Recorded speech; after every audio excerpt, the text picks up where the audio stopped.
Montel Alexander Bowman. Remember that name because he's about to become very familiar. This isn't your typical story of a disgruntled citizen. This is a story of technology gone rogue, of a man claiming to be trapped in a technological nightmare for 4 decades. Bowman's story reads like a rejected Black Mirror episode, except he insists it's horrifyingly real. He alleges a vast conspiracy, one that has hijacked his life through advanced technology. Think mind control, sensory manipulation. His claims are both unbelievable and deeply unsettling. Bowman says he's a prisoner in his own body, his thoughts, feelings, even his senses, allegedly manipulated by unseen forces. He claims he's constantly monitored, his every move scrutinized by a shadowy network he believes operates with impunity. Bowman's claims aren't for the technologically faint of heart. He alleges the use of mind-reading technology. Technology, he says, can extract his thoughts and feelings. Imagine someone listening to your inner monologue 24/7 for 40 years. That's Bowman's reality, according to him. But it gets weirder. He also claims his senses are manipulated. Sight, sound, touch, even taste, allegedly controlled by this technology. Imagine watching your favorite team win, only to have the joy replaced with manufactured despair. That's the level of intrusion Bowman describes. And then there's the brain-to-brain communication. Bowman claims he's forced into mental conversations with others. His own brain, he says, turned into a telephone line against his will. Imagine arguing with a stranger about the weather, except the argument is happening inside your own head. Terrifying, right? Bowman's allegations paint a picture of a world where privacy is non-existent, where the human mind is an open book. It's a dystopian future that might be closer than we think. 40 years. That's longer than most marriages, longer than many people spend in their careers. And according to Montel Alexander Bowman, it's the amount of time he's endured this technological torment. Let that sink in. Bowman claims this technological nightmare began in his youth. Imagine a childhood where your every thought is monitored, your every emotion scrutinized. The impact on his development, his sense of self, is almost unimaginable. The psychological toll of such alleged intrusion is immense. The constant fear, the paranoia, the erosion of trust. It's like living in a perpetual state of vulnerability, stripped bare by unseen eyes. Bowman's case, if true, forces us to confront a chilling possibility.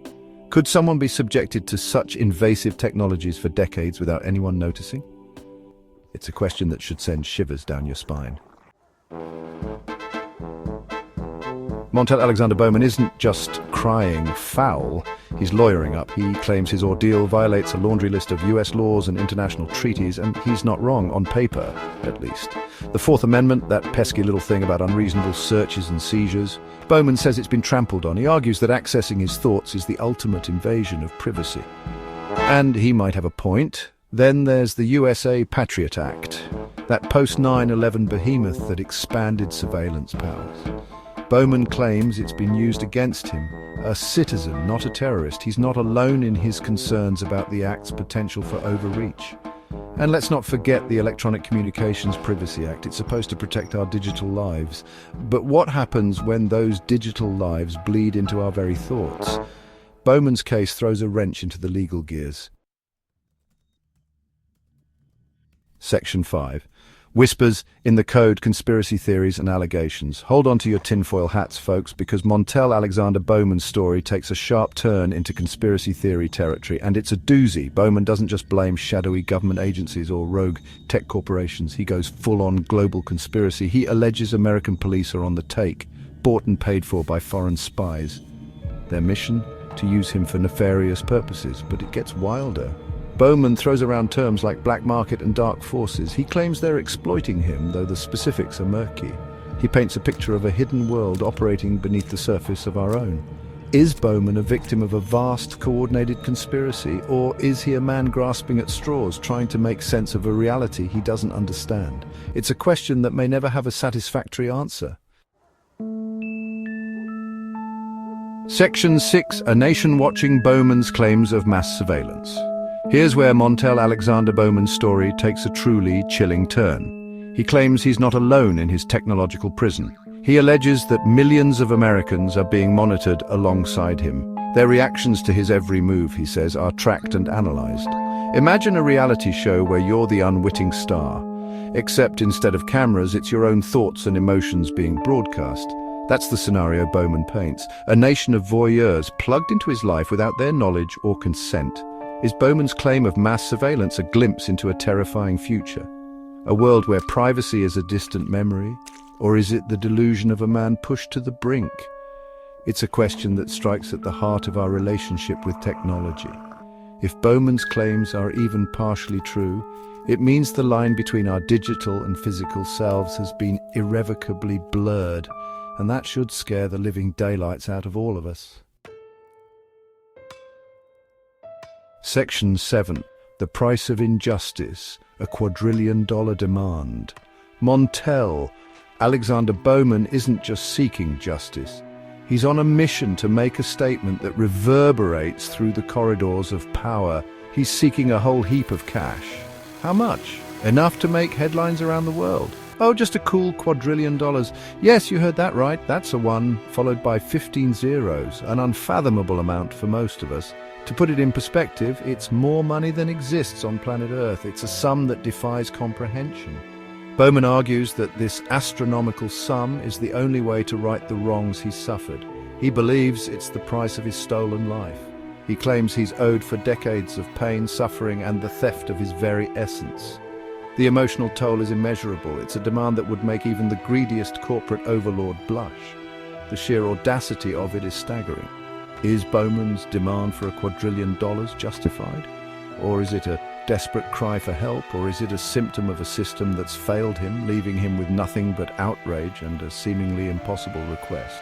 A reflection of deep systemic issues. It's a question that highlights the limitations of monetary compensation in the face of such profound alleged violations. Can money ever truly compensate for such losses?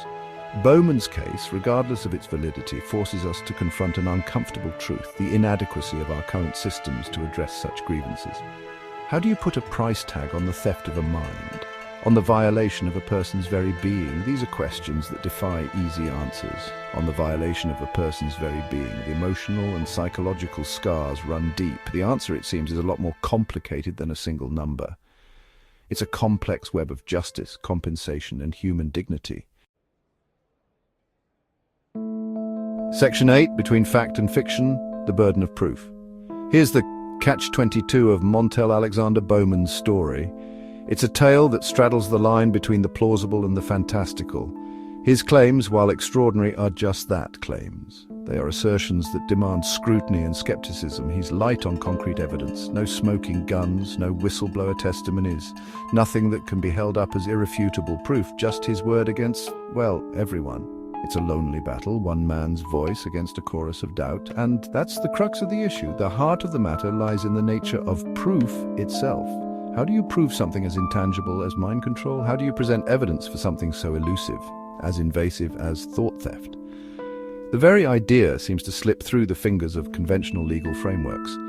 It's a legal and logistical nightmare. The courtroom becomes a battleground of abstract concepts and elusive truths, and it puts Bowman in an impossible position, a position where the odds are stacked against him.